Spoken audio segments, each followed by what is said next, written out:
She lost everything because of the billionaire CEO, then returned as his boss. "I want what's mine," Natalie said, her voice dangerously quiet as she faced the man who had destroyed her life 15 years ago, starting with Phoenix. Ethan Blackwood stiffened in his chair, his confident facade cracking for just a moment. "Phoenix is Vertex's cornerstone product, built on my algorithm," she countered, leaning forward across his desk.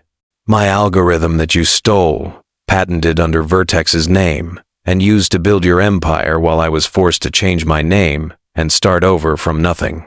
His expression didn't change, but something flickered in his eyes. "That's a serious accusation without proof." Natalie smiled coldly. "I don't need proof anymore, Ethan. I'm not in a courtroom." She gathered her portfolio and stood tall. "I'm in a boardroom. Your boardroom. And now it's mine. Have you ever wondered what it would feel like to confront the person who took everything from you? To stand before them not as a victim, but as their boss?" This is the story of a woman who lost everything because of a billionaire CEO's betrayal and then returned 15 years later to take control of his company. If stories of justice, redemption, and the ultimate comeback resonate with you, hit that subscribe button right now. Those who don't subscribe, ask yourself, don't you believe people deserve justice after being wronged? Share in the comments why you're hesitating to support stories that expose powerful people who abuse their positions. Natalie Morgan stood outside the gleaming skyscraper that housed Vertex Innovations, her heart pounding against her ribs. The last time she had walked through these doors, she'd been escorted out by security, clutching a cardboard box of personal items, her career in ruins. That was 15 years ago, when she was still Natalie Adams, a brilliant but naive junior developer whose groundbreaking algorithm had caught the attention of CEO Ethan Blackwood, attention that ultimately led to her downfall. Today, she was returning as Natalie Morgan, tech mogul and founder of Obsidian Partners. Her tailored Armani suit cost more than her entire monthly salary when she'd worked here. Her driver waited patiently beside the sleek black Bentley that had brought her here. She was no longer the wide-eyed programmer who had once been awed by such displays of corporate power. She had built and sold 2 tech companies of her own, amassed a fortune that rivaled the GDP of small nations, and developed a reputation for turning failing companies into gold mines. And now she had come for Vertex, and for its billionaire CEO, Ethan Blackwood. "Miss Morgan, we've arrived," her driver had announced moments earlier, opening the door for her. "Thank you, James," she'd replied, smoothing her suit and taking a deep breath. Now, as she gazed up at the towering structure of glass and steel, memories flooded back. The excitement of her first day, the late nights coding what she believed would change the industry, the moment she realized her trust had been betrayed, the humiliation of being marched out, accused of corporate espionage when she was the one who had been stolen from. 15 years, she whispered to herself. Today, justice finally comes due. With a steadying breath, Natalie walked through the revolving doors into the lobby. It hadn't changed much. Still, all polished marble and steel, designed to intimidate and impress.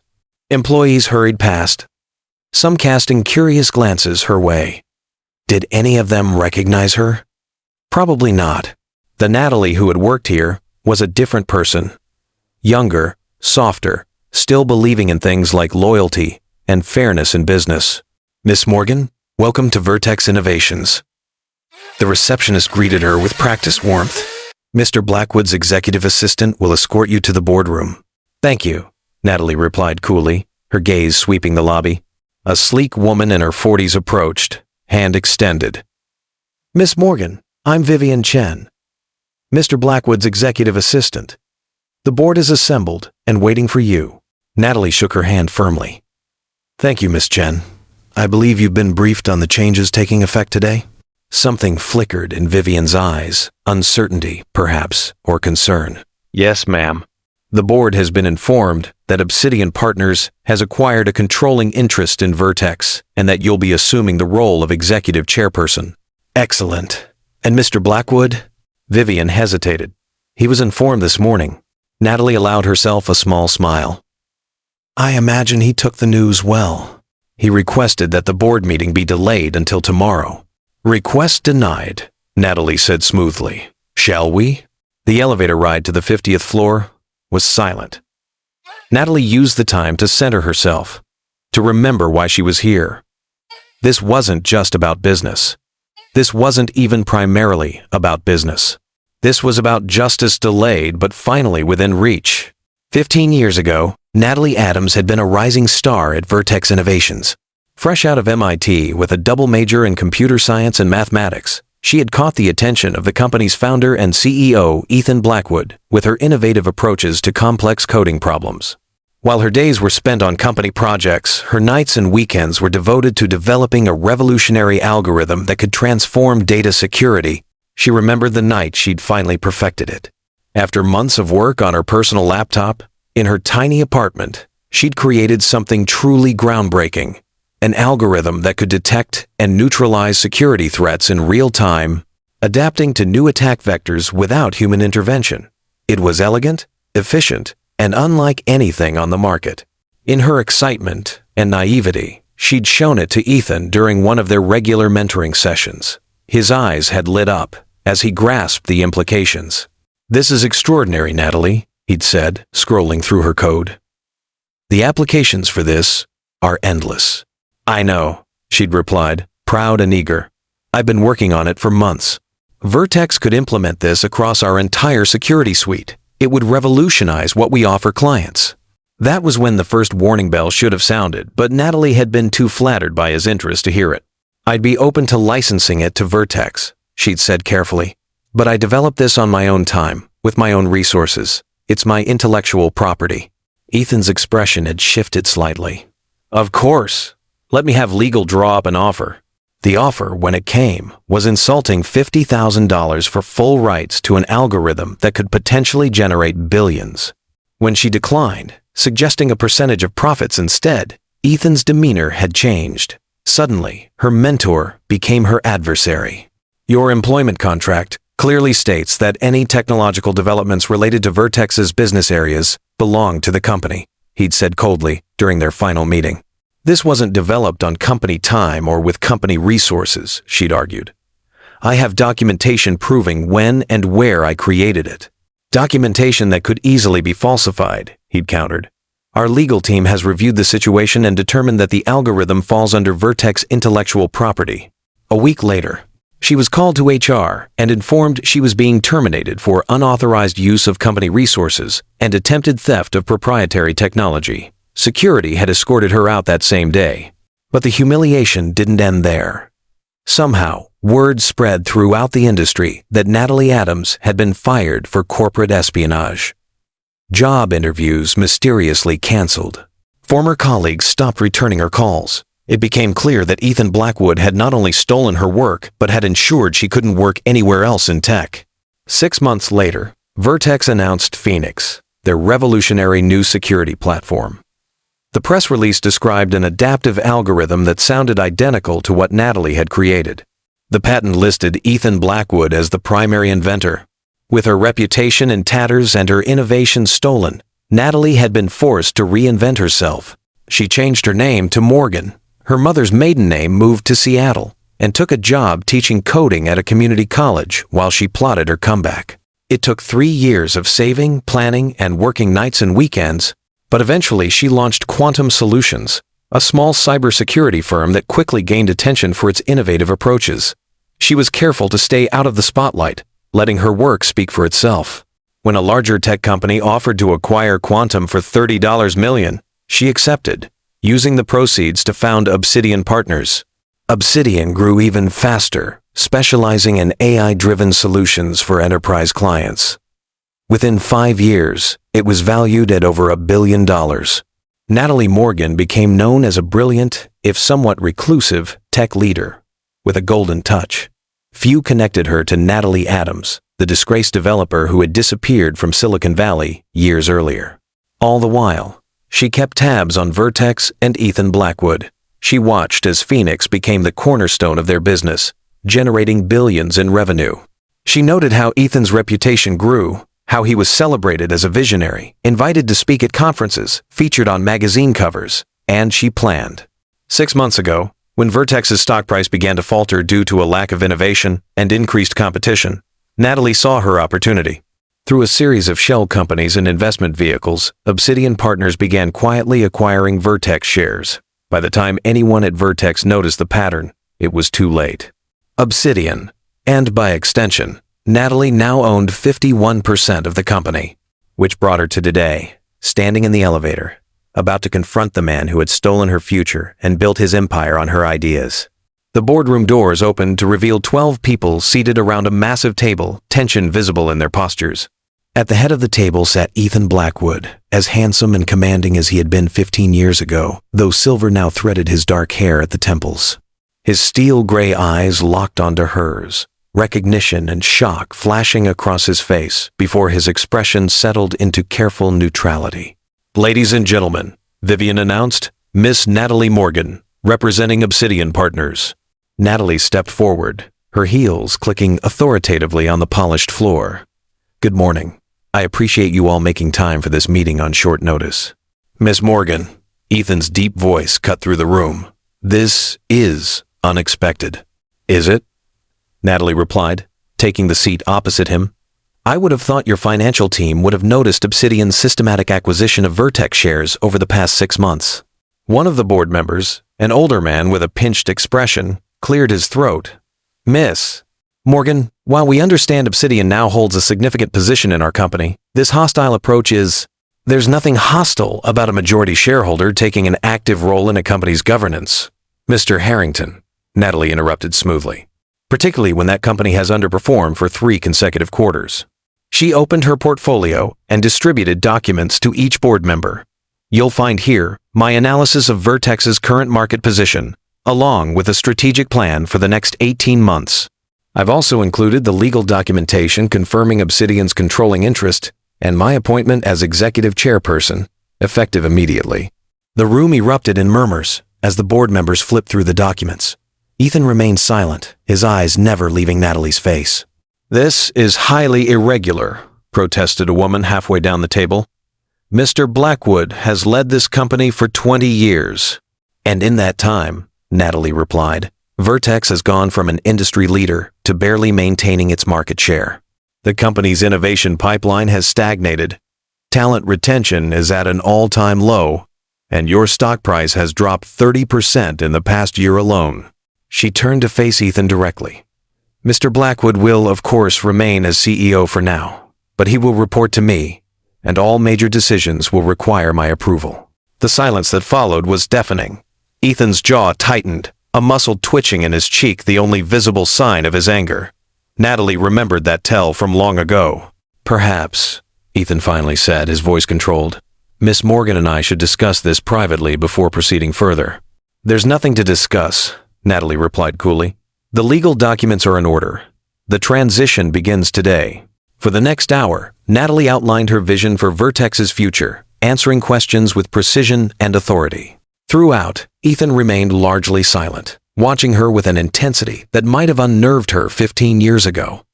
Now, it only fueled her determination. As the meeting concluded, board members filed out, some casting sympathetic glances at Ethan, others already adjusting to the new power dynamic by offering Natalie their cards and invitations to lunch. When the room had emptied, except for the 2 of them, Ethan finally spoke. "Natalie Morgan, I almost didn't recognize you." "That was rather the point when I left," she replied, gathering her documents. "New name, new city, new life." "Natalie Adams became Natalie Morgan," he mused. "Clever. Just enough distance from your past." She met his gaze unflinchingly, a necessary precaution when one has been blacklisted by Ethan Blackwood. He had the audacity to look wounded. "Is that what this is about? Revenge for being fired 15 years ago?" Natalie laughed, the sound sharp and without humor. "Fired? Is that what you call what happened? You violated your contract by developing outside projects while employed here," he said, his tone hardening. "Corporate espionage has consequences." "Corporate espionage," she repeated, shaking her head. "That's still the story you're telling yourself?" Ethan stood, buttoning his impeccably tailored jacket. "Whatever narrative you've constructed to justify this takeover, the fact remains that you were terminated for cause." "The fact remains," Natalie countered, also rising, "that you stole my algorithm, patented it under Vertex's name, built your flagship product on my work, and then fired me when I objected after ensuring I couldn't get hired anywhere else in the industry? His expression didn't change, but something flickered in his eyes. That's a serious accusation without proof. I don't need proof anymore, Ethan. I'm not in a courtroom. She gathered her portfolio. I'm in a boardroom, your boardroom, and now it's mine. She moved toward the door, then paused. My office will be ready tomorrow. I'll expect a full briefing on all current projects, particularly anything related to the Phoenix platform. Ethan's slight intake of breath told her she'd hit her mark. Phoenix, the product built on her stolen algorithm, was still Vertex's primary revenue generator. And Ethan, she added, hand on the door, clear your social calendar. We have 15 years of catching up to do. If you're still watching, you clearly care about stories of justice and accountability. But are you just a passive observer, or will you take action? Hit subscribe now to join our community of viewers who stand against corporate theft and injustice. If you're hesitating, ask yourself, why is it because you don't believe victims deserve their day of reckoning? Comment below and tell us why you're reluctant to support content that exposes the powerful and gives voice to those who were silenced. Back in her hotel suite, Natalie kicked off her heels and poured herself a glass of champagne. The first phase of her plan had gone perfectly. Ethan had been blindsided, just as she had been all those years ago. Her phone rang her business partner, Zoe. Well? Zoe demanded, without preamble. Did you see his face when you walked in? Natalie smiled, sinking into the plush sofa. It was everything I hoped for. Complete shock, followed by that calculating look he gets when he's trying to figure out how to regain control. And the board? Concerned, but compliant. They know Vertex is struggling, and my track record speaks for itself. Besides, with 51% of the shares, they don't have much choice. Zoe's voice softened. Are you sure about this, Nat? You've worked so hard to build your own success. Vertex is a step backward. It's not about Vertex, Natalie replied, staring out at the city skyline. It's about setting things right. It's about Ethan, Zoe corrected gently. It's always been about Ethan. Natalie didn't respond immediately. Was Zoe right? Had her entire career been shaped by the desire to prove Ethan Blackwood wrong, to show him exactly what he had thrown away? Maybe, she finally admitted. But it's also about justice. He built his empire on my work, Zoe. He destroyed my reputation, forced me to change my name, drove me out of the industry I loved. And yet, here you are, more successful than he ever was. Here I am, Natalie agreed, raising her glass in a silent toast to her reflection in the window. And tomorrow, I start dismantling everything he built. The next morning, Natalie arrived at Vertex to find her new office, formerly a conference room adjacent to Ethan's already prepared. Her name gleamed on the door in brushed metal letters. Natalie Morgan, Executive Chairperson. Vivian Chen met her at the elevator. Good morning, Miss Morgan. I've arranged for department heads to brief you throughout the day, beginning with R&D at 9:30. Thank you, Vivian. And Mr. Blackwood? He's requested a meeting with you at 9. Natalie checked her watch, 8:45. Very well. Please have coffee brought to my office. Her new space was impressive corner views, modern furniture, state-of-the-art technology, but impersonal. That would change. She set her laptop on the desk and was just settling in when a knock came at the door. Ethan entered without waiting for a response, closing the door behind him.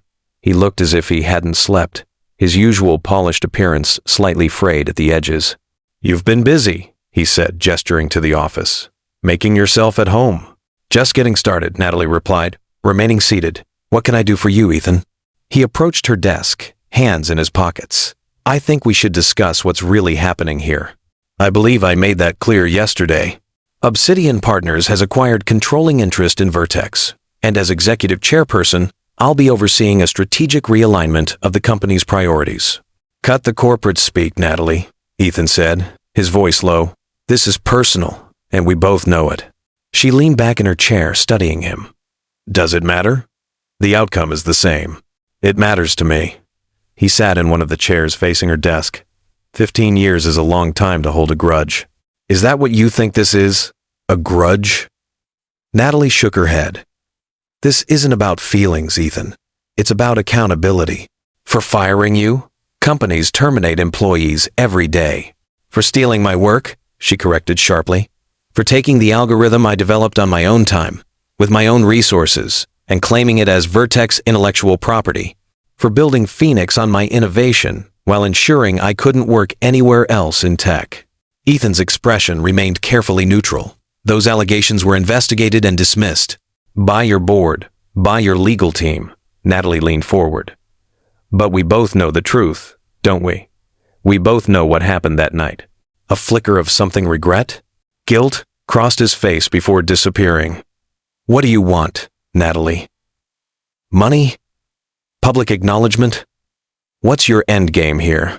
I want what's mine, she said simply, starting with Phoenix. He stiffened.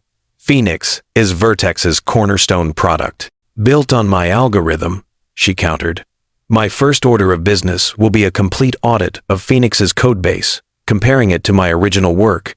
I still have copies, you know, hidden away where even your legal team couldn't find them. Ethan stood abruptly. This is absurd. You can't just walk in here after 15 years and— I can, Natalie interrupted calmly. I have, and I'm just getting started. Their standoff was interrupted by Vivian announcing the arrival of the R&D team. Ethan straightened his tie, composure restored. This conversation isn't over, he said quietly. No, Natalie agreed. It's just beginning. The next few weeks were a whirlwind of meetings, reviews, and strategic planning sessions. Natalie immersed herself in understanding Vertex's current operations, strengths, and weaknesses. What she found confirmed her suspicions. The company had been coasting on Phoenix's success for years, with little meaningful innovation since. More troubling were the financial irregularities. She uncovered nothing overtly illegal, but questionable allocations that seemed designed to obscure the true state of certain projects. When she raised these concerns with the CFO, she was met with vague explanations and promises to investigate. During a meeting with the development team, Natalie asked pointed questions about Phoenix's architecture. The core algorithm hasn't been significantly updated in nearly a decade, explained the lead developer, a woman named Sarah Kim. We've built additional features around it, but the central engine remains largely unchanged. Why is that? Natalie asked, though she knew the answer. Sarah hesitated, glancing at her colleagues. Honestly, no one fully understands how it works. The original documentation is incomplete. We've been afraid to modify something so fundamental to the product without understanding the potential consequences. Interesting, Natalie said. And who designed this mysterious algorithm? It's credited to Mr. Blackwood, Sarah replied. But the actual development work was done before any of us joined the company. Natalie nodded, keeping her expression neutral. I'd like complete access to all Phoenix documentation, code repositories, and development logs, everything from the initial concept to the present day. That might be difficult, Sarah said carefully. Some of the earliest materials were reportedly lost during a system migration years ago. How convenient, Natalie murmured. Please find whatever you can. This is a priority. Ethan, meanwhile, maintained a professional distance in public while seeking private confrontations. Each meeting followed a similar pattern. His attempts to justify the past, her refusal to accept his explanations, ending in stalemate. After one particularly heated exchange, he followed her into the elevator. You're deliberately undermining me with the board, he accused as the doors closed. I'm doing my job, Natalie replied, keeping her eyes on the floor numbers. If that makes you look bad, perhaps you should reconsider your performance. This company was thriving before you arrived. Was it? She turned to face him. Your stock price says otherwise. Your innovation pipeline says otherwise. The exodus of top talent says otherwise. The elevator stopped, doors opening to reveal several employees waiting to enter. They hesitated at the obvious tension between the two executives. We'll continue this discussion later, Ethan said tightly, stepping out. Natalie nodded to the waiting employees, who entered cautiously. As the doors closed, she caught fragments of their whispered conversation. Never seen Blackwood so rattled. Heard she used to work here. The rumors were spreading. Good. That evening, as Natalie worked late in her office, a knock came at her door. She expected Ethan, but instead, found Vivian Chen. "Miss Morgan, do you have a moment?" "Of course, Vivian. Come in." The executive assistant closed the door carefully behind her. "I'm not sure if I should be bringing this to you, but—" She hesitated. "Please, sit," Natalie encouraged. "Whatever it is, I appreciate your discretion." Vivian perched on the edge of a chair. "It's about Phoenix, and about you." Natalie's pulse quickened. "Go on." "I've been with Mr. Blackwood for 12 years, Vivian explained. "Before that, I worked in records management. I was responsible for archiving all project documentation." She reached into her bag and withdrew a flash drive, including the original Phoenix development files, the ones that were supposedly lost in the system migration 15 years ago. Natalie stared at the small device, hardly daring to hope. "You kept copies?" "It's company policy to maintain backups of all critical project documentation," Vivian said carefully. "These were misfiled. I only rediscovered them recently, while searching for historical data on another matter."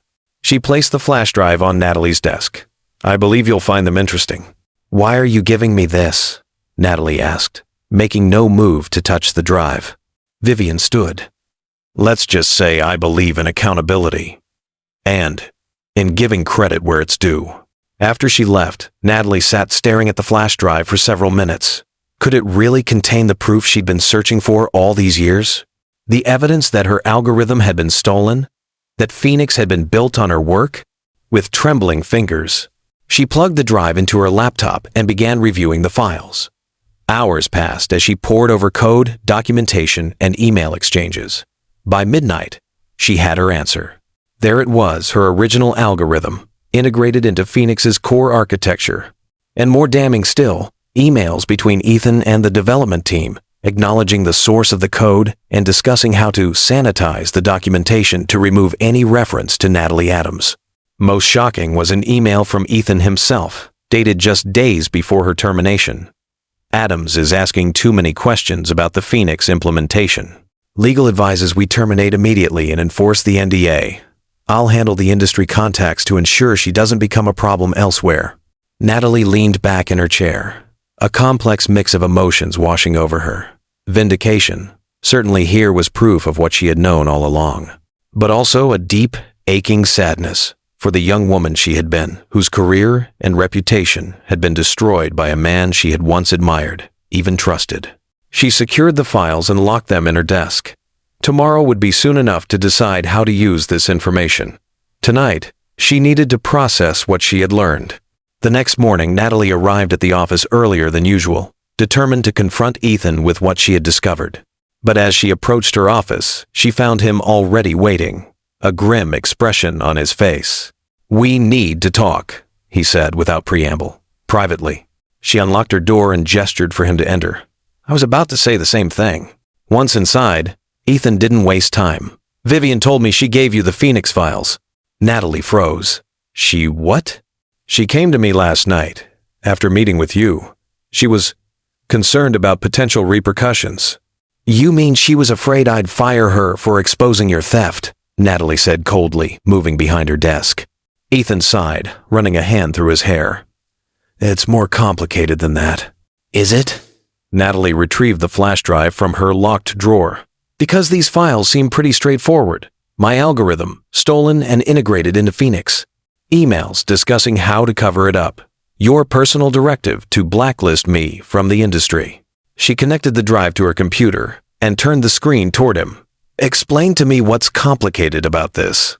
Ethan stared at the screen, at his own words from 15 years ago, then slowly sank into a chair. "I was trying to save the company," he said quietly. "By stealing my work? By securing what I believed was rightfully Vertex's intellectual property." He met her gaze. "You developed that algorithm while employed here, using company resources." "That's a lie," Natalie snapped. "I created it on my own time, on my personal equipment. I have the original timestamps and development logs to prove it." "Now you do," Ethan acknowledged. "But 15 years ago, it was your word against mine, and I was the CEO of a rising tech company, while you were a junior developer with no connections and no power." The casual admission of his advantage of how he had exploited the imbalance of power between them, made Natalie's blood boil.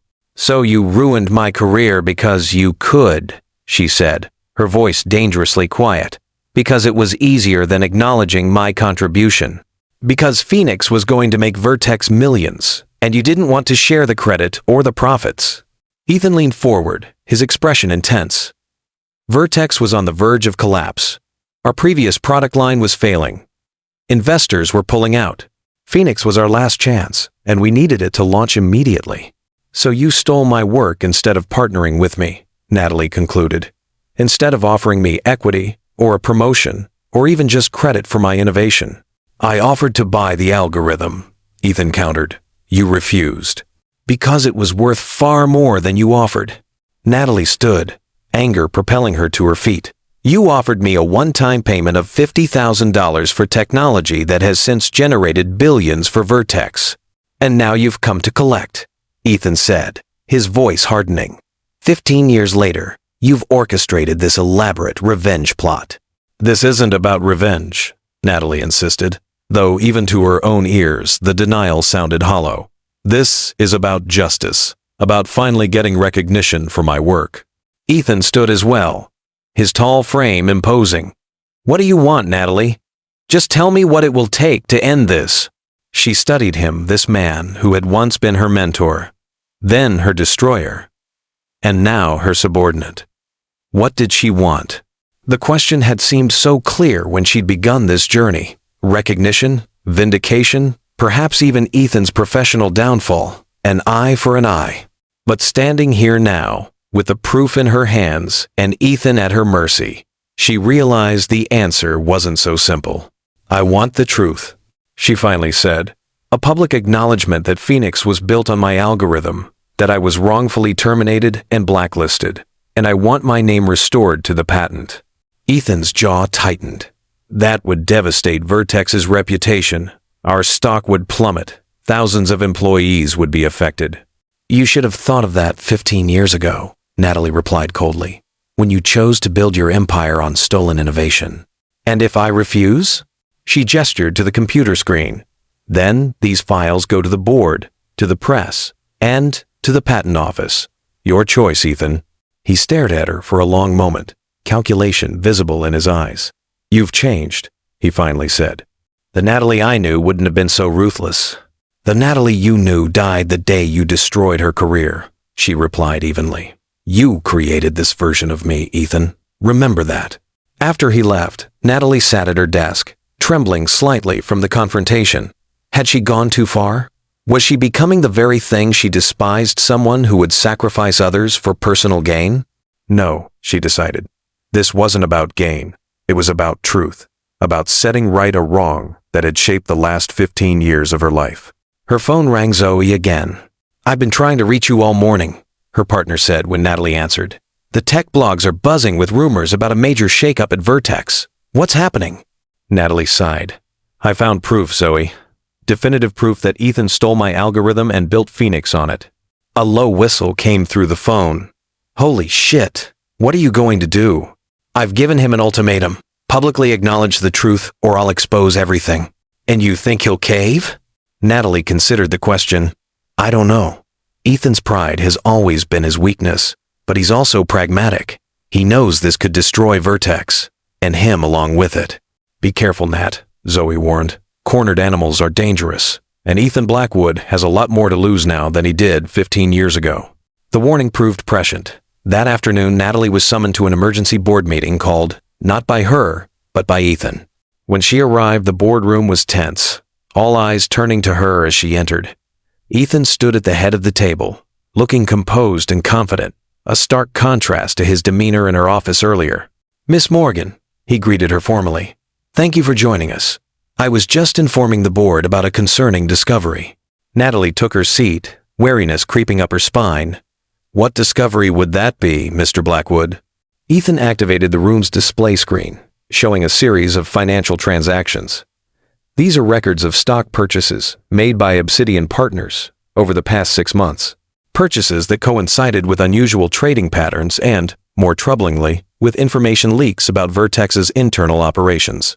The implication was clear. and Natalie felt a chill. "Are you accusing me of something?" "I'm simply presenting facts to the board," Ethan replied smoothly. "Facts that suggest Obsidian's acquisition of Vertex shares may have been facilitated by insider information." Mr. Harrington, the board member who had challenged Natalie in her first meeting, leaned forward. "Miss Morgan, these allegations are extremely serious. If there's any truth to them, the SEC would take a very dim view of Obsidian's acquisition strategy." "There's no truth to them whatsoever," Natalie stated firmly. "Obsidian conducted all transactions legally and ethically. Mr.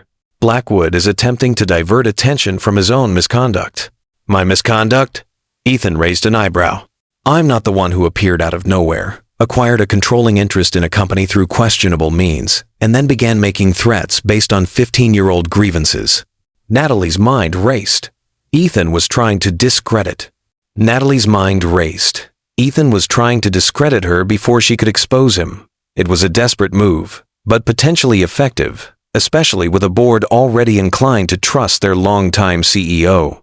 "If we're going to discuss misconduct," she said carefully, "perhaps we should examine the origins of Phoenix, specifically how its core algorithm was misappropriated from a former employee." Murmurs rippled around the table. Ethan's expression hardened. "Miss Morgan is referring to herself," he told the board. "Before she was Natalie Morgan of Obsidian Partners, she was Natalie Adams, a junior developer at Vertex, who was terminated for attempting to claim company intellectual property as her own." "That's a lie," Natalie said, her voice steady despite her racing heart. "And I have proof." She removed the flash drive from her pocket and held it up. "These files, recovered from Vertex's own archives, document how my algorithm was stolen, integrated into Phoenix, and how I was subsequently blacklisted from the industry when I objected." The board members exchanged glances, clearly uncertain who to believe. "May I see those files?" asked a woman at the far end of the table. Dr. Eleanor Wright, the newest board member and a respected computer scientist. Natalie hesitated, then nodded, passing the drive to her. "The technical documentation will make it clear that the algorithm predates its implementation in Phoenix, and that it was developed independently." As Dr. Wright reviewed the files, an uncomfortable silence fell over the room.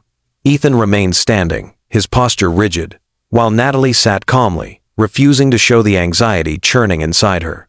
Finally, Dr. Wright looked up. "These files appear to support Miss Morgan's claims," she said slowly. "The algorithm's original development timestamps predate its integration into Phoenix and the email exchanges." She glanced at Ethan. "They're quite damning." "Those emails could easily have been fabricated," Ethan argued. "We have no way to verify their authenticity in this meeting." "Actually," Natalie countered, "Vertex's own servers would contain the originals, assuming they haven't been deleted. I'm sure the IT department could retrieve them." Mr. Harrington cleared his throat. "This is all very disturbing, but it doesn't address the allegations regarding Obsidian's stock acquisition." "Those allegations are a smokescreen," Natalie said firmly.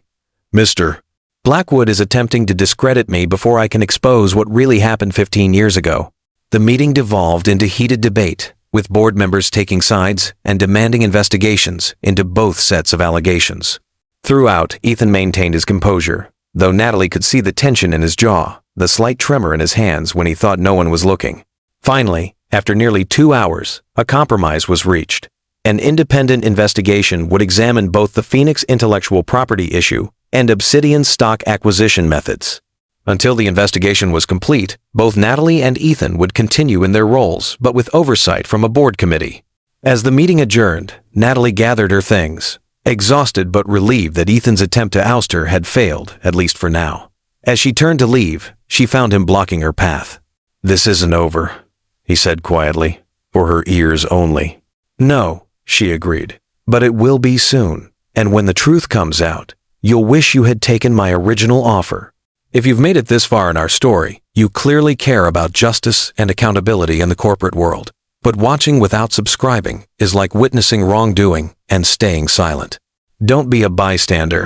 Hit that subscribe button now to support content that exposes powerful people who abuse their positions.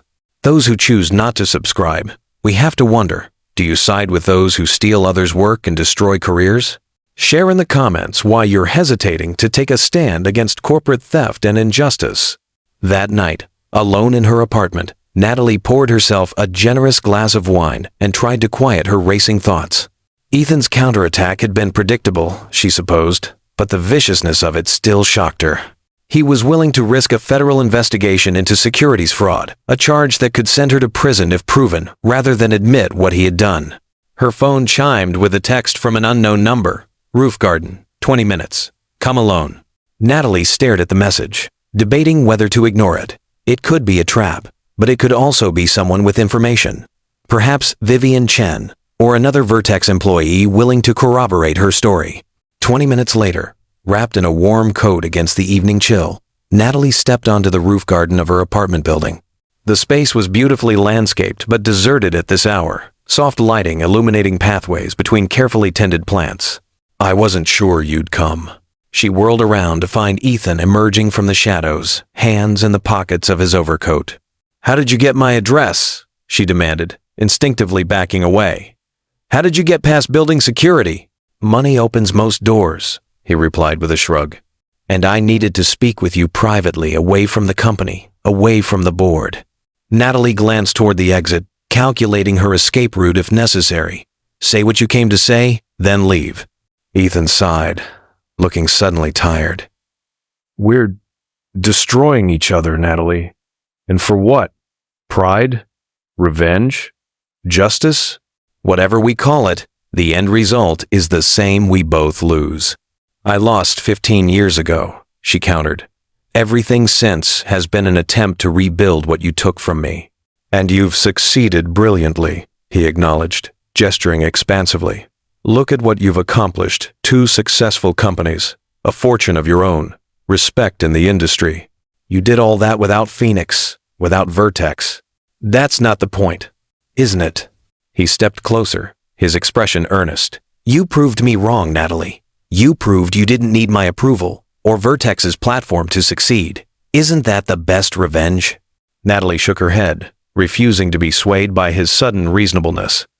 This isn't about revenge. It's about accountability, about finally getting recognition for my work. And if that recognition destroys Vertex, if it brings down a company that employs thousands of people, that has created valuable technology beyond Phoenix, that's emotional blackmail, she said coldly. You're using your employees as human shields. Ethan ran a hand through his hair, a gesture of frustration she remembered from years ago. I'm trying to find a solution that doesn't end with mutual destruction. Because make no mistake, Natalie, if you push this, I will fight back with everything I have. The allegations I raise today are just the beginning. Are you threatening me? I'm being realistic, he corrected. Neither of us can afford the kind of scrutiny this fight will bring. Your acquisition methods may have been technically legal, but I doubt they'd withstand forensic examination, and my decisions regarding Phoenix were made in a different era, under extreme pressure. You stole my work, Natalie said bluntly. No amount of corporate doublespeak changes that fact. Ethan was quiet for a moment, looking out over the city skyline. Yes, he finally said, so softly she almost didn't hear him. I did. The admission, after 15 years of denial, momentarily stunned her into silence. Your algorithm was brilliant, he continued, still not looking at her. Far beyond what our team had developed. When you showed it to me, I knew immediately it could save Vertex. And when you refused to sell it for what we could afford to pay, he shrugged. I made a choice. The wrong choice, as it turns out. You ruined my life, Natalie said, her voice thick with emotion. Do you understand that? I couldn't work in tech for years. I had to change my name, move to a different city, start over from nothing. I know. He finally turned to face her. And I've regretted it every day since. Natalie laughed bitterly. Somehow I doubt that. Believe what you want, Ethan replied. But it's true. I watched your rise from afar, first with Quantum Solutions, then with Obsidian. I knew it was you, despite the name change. The coding style in your products was distinctive. You've been monitoring me? The thought was unsettling. Keeping track of a formidable competitor, he corrected, and perhaps trying to understand the full consequences of what I'd done. Natalie studied him, trying to discern sincerity from manipulation. What do you want, Ethan? Why are you really here? He met her gaze directly. I want to offer you a compromise. One that acknowledges your contribution, without destroying everything we've both built. I'm listening, Natalie said cautiously. Full credit for the core algorithm in Phoenix, Ethan proposed. Your name added to the patent. A public statement acknowledging that the original innovation came from you, framed as a historical clarification of the development process. Natalie raised an eyebrow. And? Financial compensation, he continued. A percentage of Phoenix's profits from the past 15 years, calculated as if you'd been properly credited and compensated from the beginning. That would be hundreds of millions, she pointed out. Yes, Ethan agreed simply. It would be. Natalie crossed her arms, suspicious of his sudden generosity. And, what do you get out of this arrangement? You step down as executive chairperson. Obsidian gradually divests its Vertex shares, no sudden sell-off that would tank our stock price. And you sign an agreement not to pursue legal action against Vertex or me personally. You want me to walk away, Natalie summarized, after all the effort I put into acquiring control of Vertex. I want us both to walk away with our reputations and companies intact, Ethan corrected. This war between us will only end in mutual destruction. You know that as well as I do. Natalie turned away, considering his offer. It was more than fair, financially speaking. The recognition she'd sought for so long, vindication of her claims. But it meant giving up control of Vertex, the control she'd fought so hard to obtain. I need time to think, she finally said. Of course. Ethan moved toward the exit, then paused. For what it's worth, Natalie, I am sorry.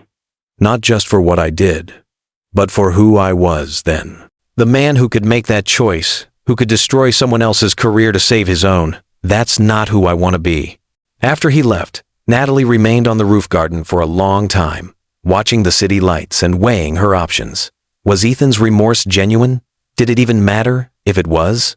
The practical question was whether his offers satisfied her goals: recognition, compensation, and yes, some measure of justice. But there was another question, one she'd been avoiding. What did she really want from Vertex now? Was it just a vehicle for revenge, or did she genuinely believe she could lead the company better than Ethan had?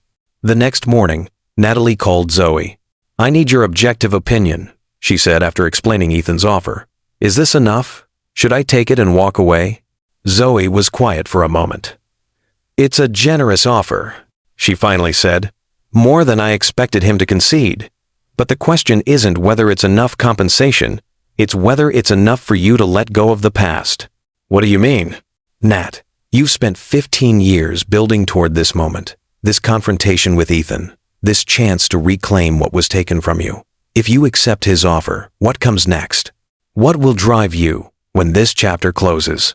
It was a profound question, one Natalie hadn't fully considered. Her pursuit of Ethan and Vertex had been such a defining force in her life. First as a wound to recover from, then as a target to aim for. Who would she be without that motivation? I don't know, she admitted, but maybe that's the point. Maybe it's time to find out. When she arrived at Vertex that morning, Natalie found the office buzzing with tension. Word of the board meeting confrontation had spread, and employees watched her with a mixture of curiosity and apprehension as she made her way to her office. Vivian Chen was waiting for her. Miss Morgan, I wanted to apologize for my role in yesterday's events. Mr. Blackwood, he can be very persuasive when he wants something. You don't need to explain, Natalie assured her. I understand the position you were in. Thank you. Vivian hesitated. There's something else you should know. After the board meeting, Mr. Blackwood instructed IT to conduct a comprehensive audit of all Phoenix documentation. I believe he's trying to determine if there are other records that might support your claims. Interesting. Was Ethan gathering information to strengthen his defense, or was he genuinely trying to understand the full extent of what had happened 15 years ago? Thank you for telling me, Vivian. After the assistant left, Natalie sat at her desk, contemplating her next move. She could continue the fight, use the flash drive evidence to press her advantage with the board. Or she could accept Ethan's offer and end this chapter of her life. Before she could decide, her phone rang. Dr. Eleanor Wright from the board. Miss Morgan, I've been reviewing those files more thoroughly, the board member said without preamble. The technical evidence is compelling. Your algorithm clearly predates its implementation in Phoenix, and the email exchanges. She paused. Well, they paint a troubling picture of what happened. Yes, Natalie agreed. They do. I've spoken with several other board members who share my concerns, Doctor. Wright continued. We believe this matter deserves a full and transparent investigation, regardless of the potential consequences for Vertex's public image. Natalie felt a surge of vindication. I appreciate your integrity, Dr. Wright. However, the woman added, Mr. Blackwood has informed us that he's in discussions with you about a potential resolution. Is that accurate? Yes, Natalie confirmed. He's offered recognition, financial compensation, and a public acknowledgement of my contribution to Phoenix. In exchange for your departure from Vertex, Dr. Wright concluded. May I ask if you're considering his offer? Natalie hesitated. I am, but I'm concerned about what happens to Vertex afterward. The company has potential beyond Phoenix, but it needs new direction, new innovation. That's precisely why several of us hoped you would stay, Doctor. Wright said, surprising Natalie. Your background in AI and quantum computing is impressive. Your companies have consistently been at the forefront of innovation. Vertex needs that kind of leadership. Even if it means acknowledging a significant ethical lapse in the company's history? Especially then, Doctor. Wright replied firmly. Accountability is essential for moving forward with integrity. The question is whether you and Mr. Blackwood can find a way to coexist after everything that's happened. After the call ended, Natalie sat in thought for a long time. Dr. Wright's perspective had introduced a new possibility, one where she remained at Vertex not for revenge, but for genuine leadership, where her focus shifted from the past to the future. Could she and Ethan find a way to work together? The idea seemed impossible given their history, and yet, she picked up her phone and texted Ethan, We need to talk. Neutral ground. The coffee shop across from the park. 1 p.m. His reply came quickly. I'll be there. If you're still with us, you clearly value stories about accountability and redemption. But are you just passively consuming, or will you actively support content that matters? Hit subscribe now. It costs you nothing but means everything to creators who bring these important stories to light. Those who choose not to subscribe, ask yourself, if you won't take even this small action to support justice, what does that say about your values? Comment below with your thoughts on whether true redemption is possible after such a betrayal. The coffee shop was busy with the lunch crowd when Natalie arrived. She spotted Ethan at a corner table, away from the windows and other patrons. He stood as she approached, a gesture of respect that felt strange after their confrontations. Thank you for meeting me, she said, taking the seat across from him. Have you made a decision? He asked, getting straight to the point. Not exactly. Natalie wrapped her hands around her coffee cup. I've been thinking about what happens after the recognition, after the compensation, after I walk away from Vertex. And I'm not sure that walking away is the right answer. Ethan's expression tightened. The terms I offered were generous, she acknowledged, but they assume that what I want most is to hurt you and then leave. What if there's another option? I'm listening. Natalie leaned forward. What if I stayed at Vertex, not as your adversary, but as a genuine partner in leadership? What if we use this moment of reckoning to transform the company, to create something better than? What if I stayed at Vertex not as your adversary, but as a genuine partner in leadership? What if we use this moment of reckoning to transform the company, to create something better than either of us could build alone? Ethan stared at her, clearly caught off guard by the suggestion. You can't seriously believe we could work together after everything that's happened. I'm not suggesting we become friends, Natalie clarified. I'm suggesting we become effective colleagues. You know the company, its history, its people. I bring fresh perspective, new expertise in areas where Vertex has fallen behind. And my role in this partnership? Ethan asked, his tone guarded. You remain CEO, focusing on operations and client relationships. Your strengths. I serve as executive chairperson, focusing on innovation and strategic direction. We acknowledge the past, my contribution to Phoenix, your mistake in handling it, and then we move forward. Ethan was quiet for a long moment, studying her face as if trying to detect a trap. Why would you want this? After 15 years of building toward revenge, why settle for a partnership? It was a fair question, one Natalie had asked herself repeatedly since her conversation with Dr. Wright. Because revenge is backward-looking, she finally said. And I'm tired of living in the past. Because Vertex has potential that's being wasted. And because proving I can lead this company better than you did, transforming it into something extraordinary, that's a more satisfying victory than watching it crumble. A hint of a smile touched Ethan's lips. Always competitive. Always, she agreed. But competition can drive innovation when it's channeled properly. And the board? Would they accept this arrangement? Some already support it, Natalie revealed. Dr. Wright called me this morning. Others might need convincing, but the alternative is a public scandal that would damage everyone involved. Ethan leaned back in his chair, considering. It would never work, he finally said, but his tone lacked conviction. There's too much history, too much bad blood. Maybe, Natalie conceded. But isn't it worth trying? For the company, for the employees who depend on Vertex? For the innovations we could create together? She could see him weighing the options, the pragmatic businessman calculating risks and benefits. You'd still want the patent recognition and financial compensation, he stated, rather than asked. Yes, those aren't negotiable. The truth needs to be acknowledged, and 15 years of profit from my work needs to be compensated. Ethan nodded slowly. And how would we explain this to the company? To the public? Two executives who were just at each other's throats suddenly deciding to work together? We tell a version of the truth, Natalie suggested. That in reviewing Vertex's history, we discovered an oversight in crediting the original Phoenix algorithm.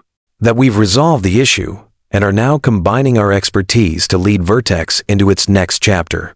A sanitized version, Ethan noted with irony. A forward-looking one, Natalie corrected. The full truth is between us and the board. What matters for Vertex's future is that we've found a path forward. Ethan was quiet again, his expression thoughtful. Finally, he extended his hand across the table. 3-month trial period, he proposed. If we can't make this work by then, we revisit your departure and my original offer. Natalie considered, then took his hand. Agreed. 3 months to prove we can turn adversaries into allies. The handshake was brief but firm, a business arrangement, not forgiveness. Neither of them harbored illusions about the challenges ahead. Trust had been shattered 15 years ago and would not be easily rebuilt. But they had found common ground in their shared commitment to Vertex's potential. As they left the coffee shop, walking side by side toward the Vertex building, Natalie felt a strange sense of closure beginning to form. Not the vindictive triumph she had once imagined, but something more complex, and perhaps more valuable, the chance to reclaim her innovation while building something new. For what it's worth, Ethan said as they waited for the crosswalk signal, your algorithm was brilliant, far ahead of its time. I've always wondered what else you might have created if you hadn't derailed my career? Natalie finished for him. He nodded, having the grace to look uncomfortable. Yes. I guess we'll find out, she replied, stepping forward as the light changed. Better 15 years late than never. The announcement to the Vertex staff later that afternoon was met with confusion and speculation. Employees whispered about the sudden shift from apparent hostility to collaborative leadership. Industry blogs buzzed with theories about what had really happened behind closed doors. In the weeks that followed, Natalie and Ethan faced numerous challenges as they attempted to establish a working relationship. Their first joint executive meeting was particularly tense, with department heads clearly uncertain whose direction to follow when the two leaders disagreed. We need to present a united front, Natalie told Ethan afterward, even when we don't agree privately. That's easier said than done, he replied, especially when you're dismantling half my strategic initiatives. Only the ones that aren't working, she pointed out. The quarterly numbers speak for themselves. They developed a system, private debates, public consensus. It wasn't smooth, but it was functional. And gradually the initial awkwardness began to fade as employees adjusted to the new dynamic. The patent correction process proved more complicated. Legal teams from both Vertex and Obsidian spent weeks negotiating the precise language of the amendment that would add Natalie's name to the Phoenix patent. The financial settlement, structured as historical royalties, was equally complex, involving tax considerations and shareholder disclosures. When the press release finally went out, it was carefully worded. Vertex Innovations is pleased to announce a correction to the patent for its Phoenix security platform. Acknowledging the foundational contribution of Natalie Morgan, formerly Adams, to the core algorithm, this correction reflects Vertex's commitment to proper attribution and intellectual property rights. Industry reaction was mixed. Some praised Vertex's transparency, while others questioned why it had taken 15 years to correct the record. Tech blogs speculated about the behind-the-scenes drama, with one headline asking, "Hostile takeover or long overdue justice?" Through it all, Natalie found herself watching Ethan closely, trying to reconcile the man she'd hated for 15 years with the leader she was now working alongside. There were moments when she glimpsed the charismatic mentor she'd once admired, his ability to inspire loyalty in his team, his strategic vision for client relationships, his unwavering commitment to the company he'd built.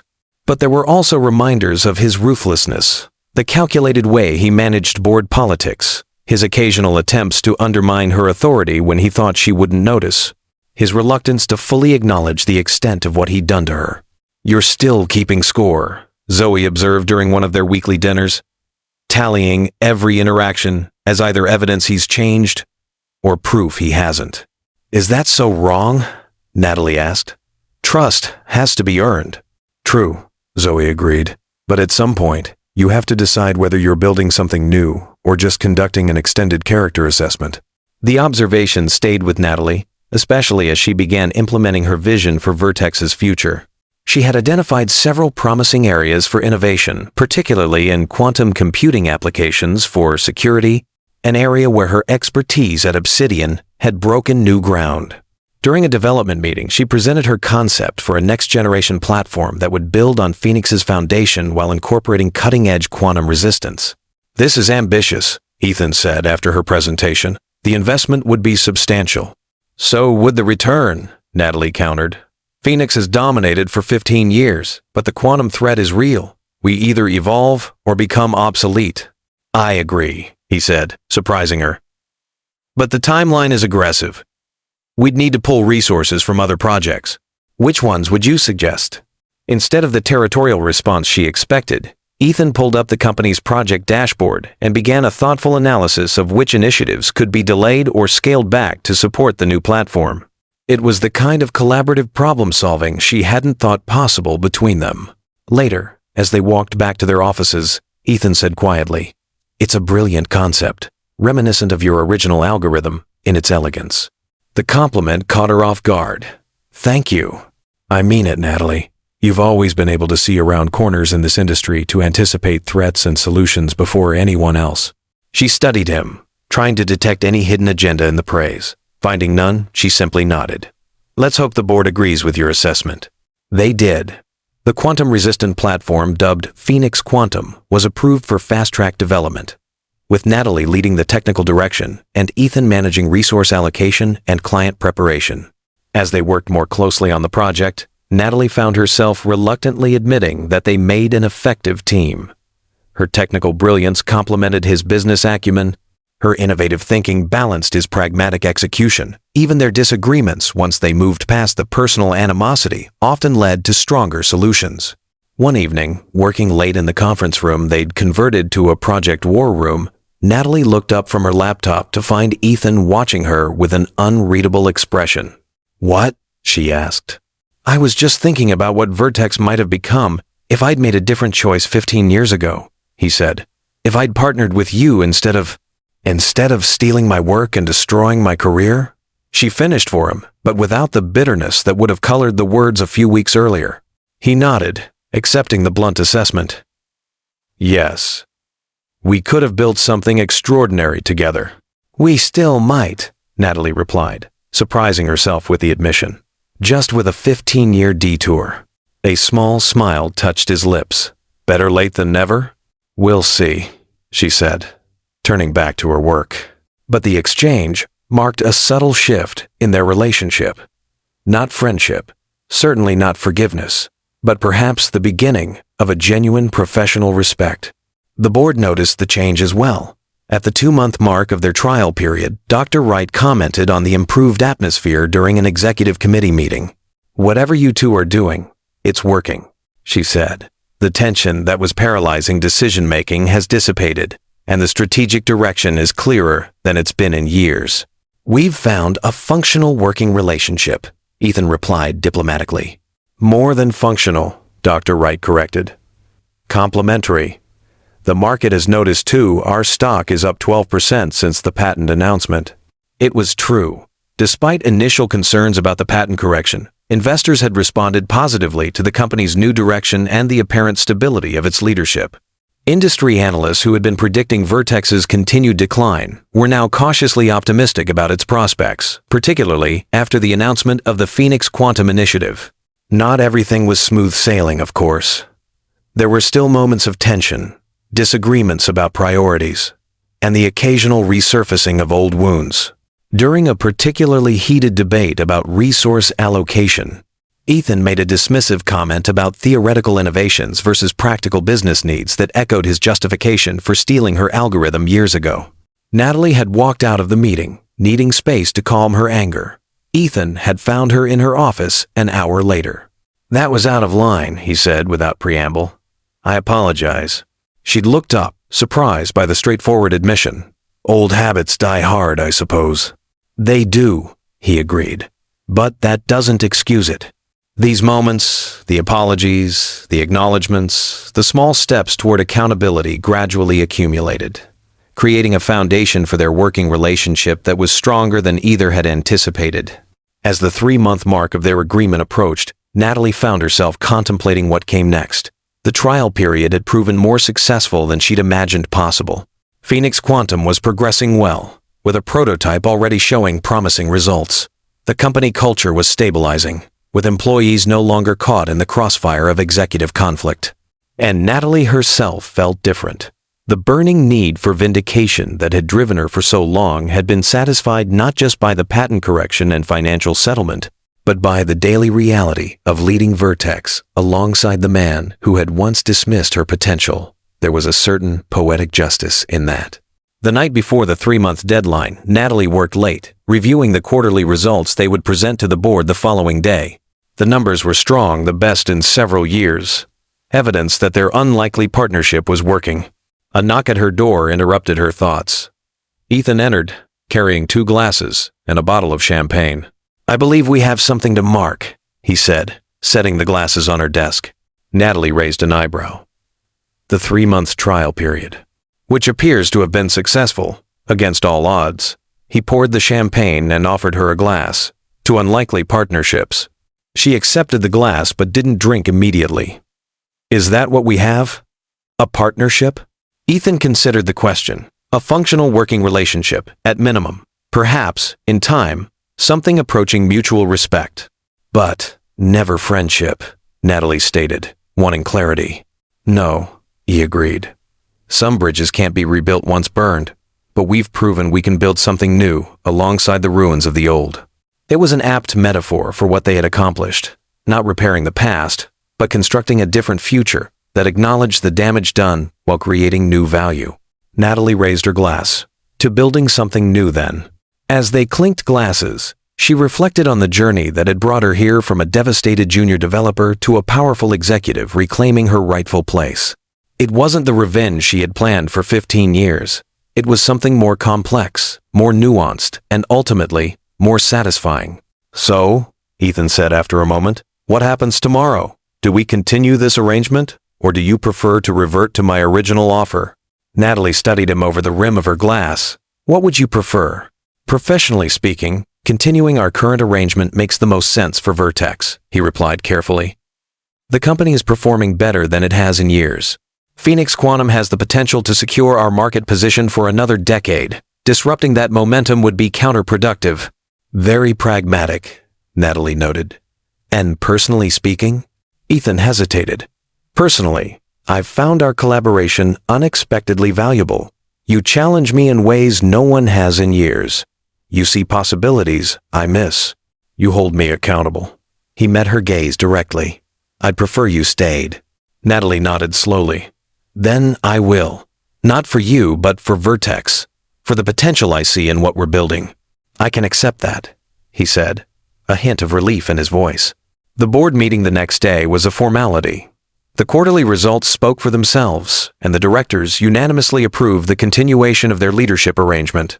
The 3-month trial period became a permanent structure, with with Natalie as executive chairperson and Ethan as CEO, each with clearly defined areas of authority and shared responsibility for the company's overall direction.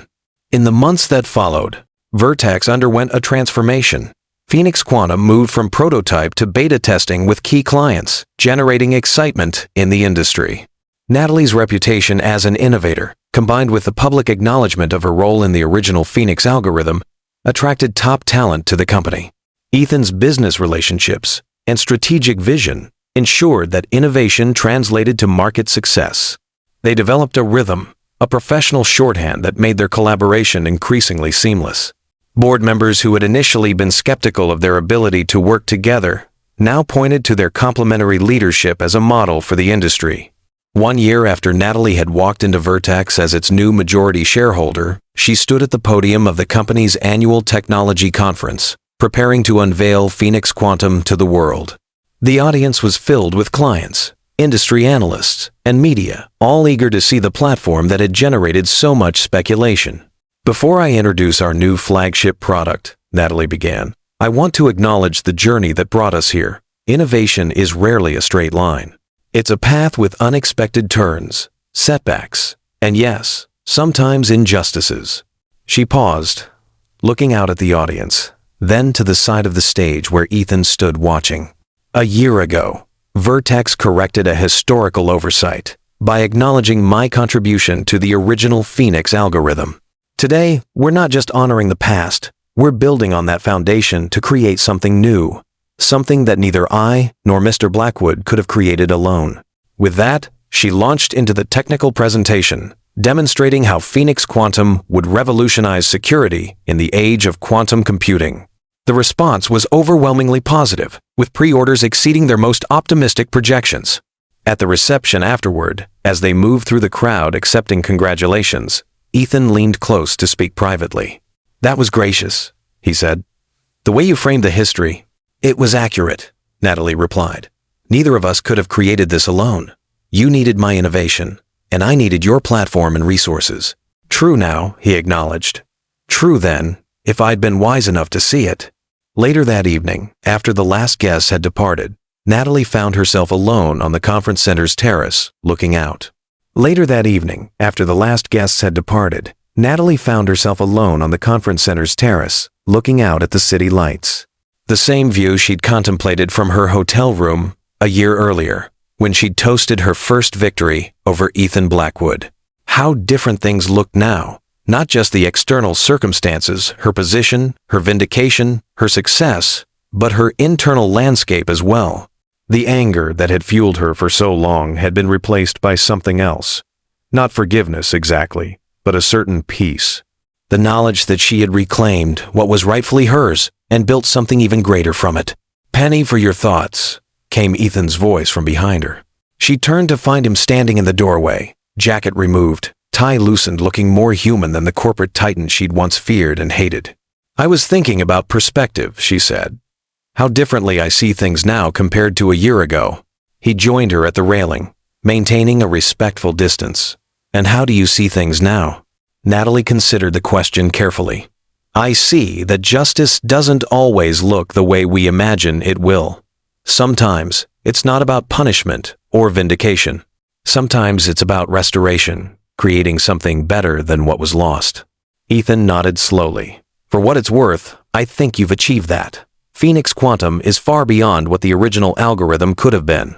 You've not only reclaimed your innovation, but elevated it." "We have," she corrected. "Whatever else is between us, I can acknowledge that much." They stood in companionable silence for a moment, two former adversaries who had found an unexpected path forward. "What's next for Natalie Morgan?" Ethan finally asked. "Now that you've conquered this mountain?" She smiled slightly. "There are always more mountains, more innovations, more challenges." She turned to face him. "The question is whether Vertex will continue to be the right vehicle for those ambitions." "I hope it will be," he said simply. "So do I," Natalie replied, surprising herself with the realization that she meant it. As she drove home that night, Natalie reflected on the strange journey that had brought her to this point. 15 years ago, she had walked out of Vertex with nothing but a cardboard box and shattered dreams. Today, she was its executive chairperson, her name restored to the patent that had made the company billions, her vision driving its future. She had lost everything because of the billionaire CEO, and now she had returned as his boss not to destroy him but to create something better than either of them could have built alone. The past couldn't be changed. The 15 years of opportunities she had missed could never be recovered. But the future remained unwritten, and for the first time in a very long time, Natalie Morgan was looking forward rather than back. If this story resonated with you, don't keep it to yourself. Hit that subscribe button now to join our community of viewers who appreciate stories of justice, redemption, and second chances. Your subscription is more than just a click. It's a statement that you believe in accountability and the power of resilience. For those still hesitating, we have to wonder, what's holding you back from supporting content that matters? Share your thoughts in the comments below and let us know what other stories of justice and redemption you'd like to hear. Remember, Mr. Sterling's Secrets of Love brings you the most compelling narratives about life's most important lessons. Don't miss a single one.